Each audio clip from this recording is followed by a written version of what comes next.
আমরা বেশিরভাগ মানুষ রমজান মাসে ফজরের নামাজ পড়ে এসে ঘুম দেই। আপনার যদি রাতে ঘুম না পুরে আবার দিনে ডিউটি থাকে, ঘুম একটু যদি যাওয়াই লাগে, তো ফজরের পর পর ঘুমাবেন না। আলহামদুলিল্লাহ, আমাদের বাসায় আমরা এটার প্র্যাকটিসটা প্রতি বছর খুব হার্ডলি করার চেষ্টা করি। ফজরের পর পর কোন নেই, ফজরের পর একটু কোরআন তেলাওয়াত করেন। প্রথম প্রথম চোখ ভেঙে আসবে, কারণ আপনি ভোর রাতে উঠছেন, অভ্যাস নাই। তো যাতে চোখে ঘুম না আসে সেজন্য নানান বুদ্ধি বাইর করে ঘুম দূর করেন, একটু উঠবস করেন। ওই টাইমে বসে ফজরের পরে আপনি তেলাওয়াত করেন, জিকির আজকার করেন, সকাল সন্ধ্যার দোয়াগুলো পড়েন, এটা দোয়া করেন, রমজানের কিছু আমল করেন। এশাকের নামাজের ওয়াক্ত হয়ে গেছে, 2 রাকাত নামাজ পড়ে এরপর আপনি পারলে দরকার হলে শুয়ে যান, কিন্তু ফজরের পরপর শুয়ে যাবেন না। এটা একটা ভুল, কারণ নবী করিম সাল্লাল্লাহু আলাইহি ওয়াসাল্লাম সকালের এই সময়টার জন্য দোয়া করেছেন, আল্লাহুম্মা বারিক লি উম্মতি ফি বুকুরিহা, আল্লাহ আমার উম্মত জন্য সকালের সময়টাতে বরকত দান করুন। আর ওই সময় আপনি ঘুমায় থাকছেন। তো রমজান মাসে আমরা এটা একটা ভুল করি, এটা আমরা করব না যথাসম্ভব। অনেকে রমজান মাসে সাহারির খাবার এমনভাবে খায়, এক সময় আমরা দেখেছি ছোটবেলায় যে অনেক মুরব্বীরা আছেন রাত 12টা 11টার দিকে উঠে সাহারি খেয়ে তারপর শুয়ে পড়েন। এটা যেমন একটা ভুল ছিল, সাহারি হলো শেষের দিকে খাওয়া উত্তম, ওনারা খাইতেন আগে। অতিরিক্ত সতর্ক যেটাকে বলে, এত আগে কেন খায়? যে শেষের দিকে খেলে রোজা হয় না, না হয়, জন্য 12টার 4-5 ঘন্টা আগে খেয়ে ধুয়ে দিলাম। এটা হলো বেশি সতর্ক হওয়া। বেশি সতর্ক হওয়া বুঝেন?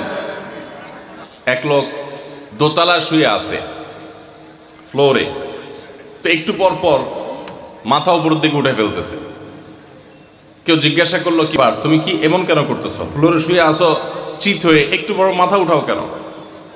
তো লোকটা বললো, নিচের ফ্লোরে একজনে সুই সুতা দিয়ে কাপড় সিলাইতেছে, তো এইভাবে সেলাই করে টান দেন উপর দিকে। তো বলে যে সতর্ক থাকতে তো দোষ নাই, যদি ফ্লোর ভেদ করে আমার মাথা লাগে, এই জন্য মাথা উঠে ফেলতেছে। তো এটা অতিরিক্ত সতর্কতা হলো না? সতর্কতা ভালো, কিন্তু অতি সতর্কতা ভালো না। সাহারি অনেকে রাত 12টা 1টার সময় খান, এটা হলো অতিরিক্ত সতর্কতা। এত বেশি ভালো না, এত অতিরিক্ত সতর্ক হওয়া বরং নিষেধ। হাদিসে নবী সাল্লাল্লাহু আলাইহি ওয়াসাল্লাম আমাদেরকে সাহারি শেষের দিকে খেতে বলেছেন। এখন আরেকটা ভুল হলো, অনেকে সাহারি এত শেষে খান যে মুয়াজ্জিনের সাথে ওনার কম্পিটিশন হয়। মুয়াজ্জিন মাইক ধরে মাইকের সামনে দাঁড়ায়, মুয়াজ্জিন ঘড়ির দিকে তাকাইতে তাকে টিক টিক টিক টিক আগাইতেছে কাটা। মুয়াজ্জিন প্রস্তুতি নিচ্ছে যে আল্লাহু আকবার করে হাঁক দিবে, আর উনিও ওইদিকে প্লেট হাতে গ্লাস হাতে খাবার খাচ্ছেন, ধুমায়া খাচ্ছেন, এবং কম্পিটিশনে লিপ্ত হয়েছেন যে মুয়াজ্জিন আগে আল্লাহু আকবার বলে না, তিনি আগে গিলে শেষ করেন। এরকম কম্পিটিশন হয় কি হয় না? বেশিরভাগ লোক, বিশেষ করে আমাদের যে কোনো কাজে আমরা একেবারে শেষ মুহূর্ত পর্যন্ত না ঠেকালে ভালো লাগে না। এই যে একদম আজান হওয়ার আগ মুহূর্ত পর্যন্ত খেতে থাকা, অনেক সময় দেখা যায় যে ভিতরে যাইতে যাচ্ছে আজান পড়তেছে, এখনো আমার গলার নিচেও নামে না, এদিকে আল্লাহু আকবার শুরু করে দিছে, আল্লাহু আকবার শুরু করতেছে, তখনও চাচ্ছি এবার ফালাই দিছি।